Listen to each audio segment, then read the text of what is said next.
Brazen Bull. The Brazen Bull was a hollow bronze statue from ancient Greece. Victims were locked inside while a fire roasted them alive, and their screams came out sounding like an actual bull through specially designed pipes. Scaphism. Scaphism came from ancient Persia, and it's one of the slowest, most drawn-out ways to die. They'd trap you between two boats, force feed you milk and honey until you got diarrhea, then coat you in the stuff. Breaking Wheel. The breaking wheel was about as straightforward as torture gets. They'd tie you spread eagle to a big wooden wheel, then systematically smash your limbs with iron bars or hammers until everything was broken. Blood Eagle.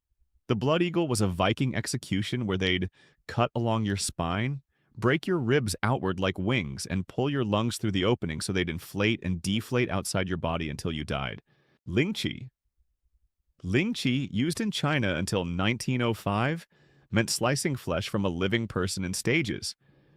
The executioner would make hundreds of cuts over hours, removing pieces methodically until the condemned finally died.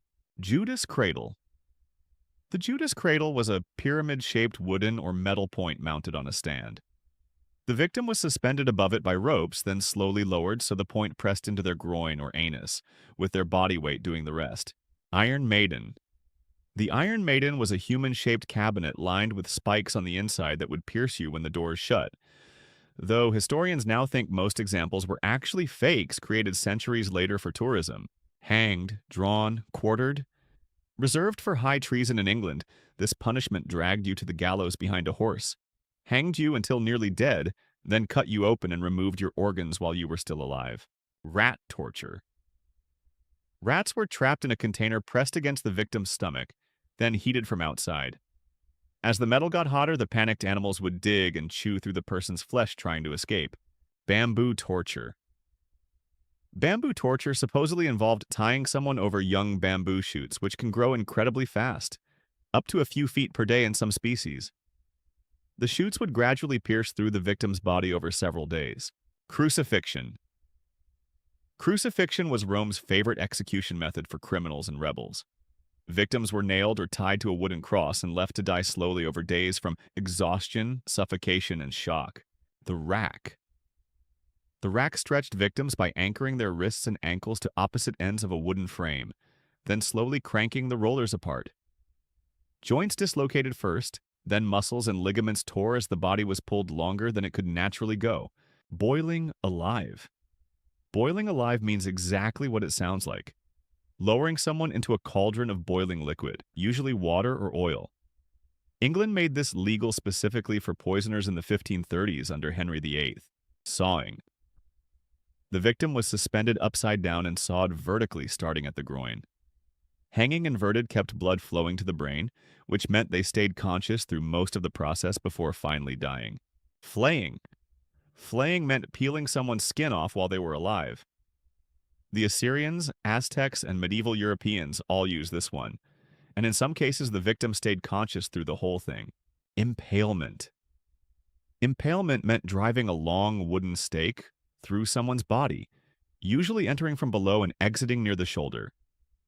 Vlad the Impaler made this infamous, leaving victims alive on poles for days as public displays. Cement shoes. Cement shoes became a signature mob execution in the 20th century. The method was simple. Pour wet concrete around someone's feet in a bucket or box. Let it harden, then dump them in deep water where the weight guarantees they sink and stay hidden. Spanish donkey.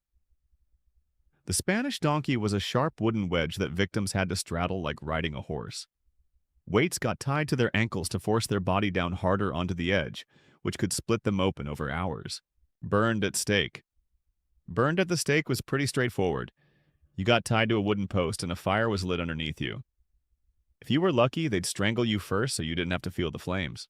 The pear. The pear was a metal device inserted into the mouth, vagina, or anus, then expanded by turning a screw that forced metal segments outward, tearing tissue and breaking bones internally. Crocodile shears. Crocodile shears were heated iron pincers designed specifically for people who tried to kill a king or queen. They'd use them to rip off chunks of flesh, fingers, toes, or whatever body part they targeted. Brazen horse. The brazen horse worked just like the brazen bull, except it was shaped like a horse, and big enough to fit multiple people inside at once, which made it efficient for group executions. Keel hauling. Keel hauling involved tying a sailor to ropes and dragging them underwater beneath the ship's hull from one side to the other, where they'd either drown, get crushed against the wood, or get shredded by barnacles growing on the bottom. Gibbeting. After someone was executed, their body would be stuffed into an iron cage shaped like a person and hung up at a crossroads or where they committed their crime, left there to rot for months as a warning. Colombian necktie. The Colombian necktie slashes the victim's throat horizontally, then pulls their tongue down through the wound so it hangs out like a grotesque tie. Drug cartels use it as a message to rivals and informants. Necklacing. Necklacing involved forcing a gasoline-soaked tire over someone's shoulders and neck, then lighting it on fire. This apartheid-era South African execution method burned victims alive over several agonizing minutes. Elephant execution. Elephants were trained to crush prisoners in South and Southeast Asia, either killing them instantly by stepping on their head or slowly breaking bones one by one while crowds watched. The tub. The tub forced victims into wooden containers filled with milk and honey, which caused severe diarrhea. Insects swarmed the waste, and the resulting infections led to sepsis and eventually death. Guillotine. The guillotine was supposed to be the humane option. Quick, reliable, one clean drop instead of botched hangings or multiple axe swings. During the Reign of Terror, though, it became an execution assembly line, killing over 16,000 people in just under a year. Strappado. The strappado tied your hands behind your back and hoisted you up by the wrists alone. Your shoulders bore your entire body weight in the wrong direction, and if they added weights to your ankles, the joints dislocated within minutes. Simple, effective, and guaranteed to cause permanent damage.